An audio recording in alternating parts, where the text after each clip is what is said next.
I wanted to talk a little bit about change. So, change kind of comes in that uh, when you're willing to be a little uncomfortable. If you've done circus like at all with us, you know that like foot knots and a lot of these things, they're just uncomfortable, but they look cool and we want to do them and we want to learn and change. So we kind of get used to that uncomfortable feeling, and then it doesn't become a big deal after a while.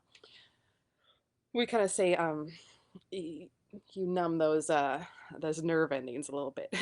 I know some people are coming back from having not trained for a while, because of a pandemic, that and are like, wow, those nerve endings are back. Oh, I'm gonna have to be uncomfortable again. So change happens when you're willing to be uncomfortable. So this kind of brings me around to like the George Floyd and like the Lives Matter protests. So I mean, if you're like me, you've been really struck by this. I kind of want to just talk from my personal experience. I know I'm not an expert. I don't think I've got it right, but I've got a perspective on this that I think would be really helpful. So, um, I one of the things that I learned this last week is I just had no idea. I knew that racism existed. I just didn't realize the extent of the inequality. I just didn't know. Like a lot of other people, if you're white, you probably rarely saw racism, and or if you did, you didn't register as racism, and so we just kind of think, oh, it's not that big of a problem because if we don't see it and it doesn't affect you, it just doesn't register.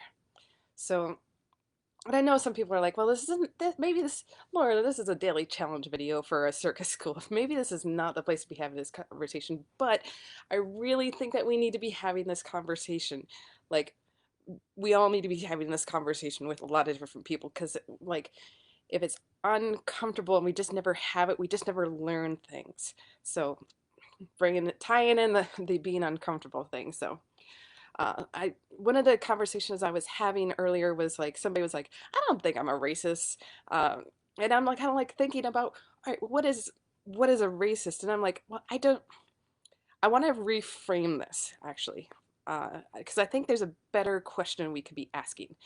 Because we want to think about ourselves as being good people and caring about other people, and so we categorize like racists are bad people and they're over here and we're good people and we're not racist, but that line is super weird to try and define.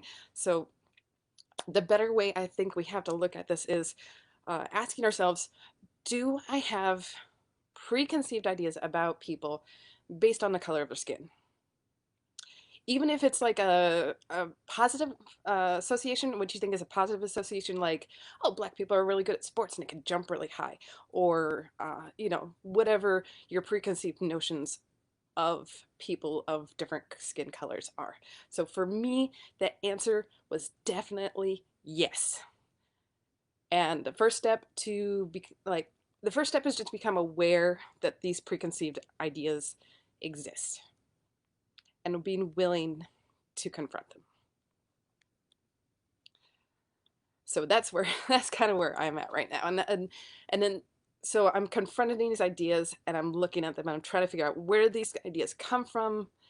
Do I want these preconceived ideas? Now here's the kicker. Have I benefited? This is the big eye opener for me this week. Has been, have I benefited from the biases that we have against African Americans or people of color? And if you're white, the answer is just yes. And it's really, really uncomfortable to admit this. But there are just so many things you've never had to worry about. There are so many things that have been easier, and you just don't realize it because it's kind of just invisible to you.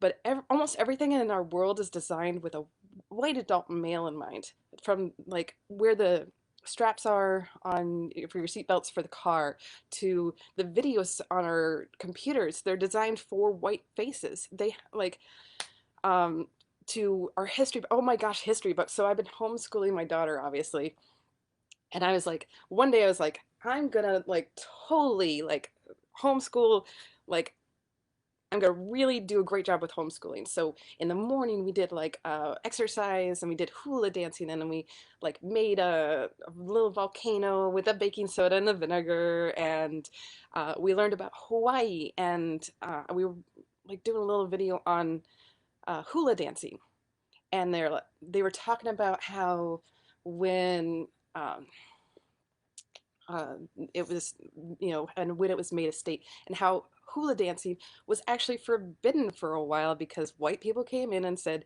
we don't like that, and you can't do that. And the video that we were watching was like saying, oh, and then they convinced the natives that they shouldn't do hula dancing, and I'm like, wow, wow, that is some really, really like numbed down version of oppression right there. And I'm like, holy cow, do I go into this with my 5-year-old daughter right now? I don't know. I don't know how to have that conversation with her. So I just like I'm coming to this realization about how slanted the world is. I know it's uncomfortable to hear. It's really uncomfortable to say, but if you're willing to be uncomfortable, then we can change. Because this is not a problem. This is not a them problem that we can just uh, empathize with. This is a problem we need to solve together by listening and being willing to make meaningful change. So and here's the kicker, guys. Everybody's gonna be doing better. You, me, the next generation, everybody will be better if we do make that meaningful change. So thanks for bearing with me, I guess, tonight. And, thanks for coming to my TED Talk. I hope you're having a great night. And, we'll see you next week for another daily challenge. And send me comments, messages if you don't feel comfortable sending putting a comment on the side. Good night, guys.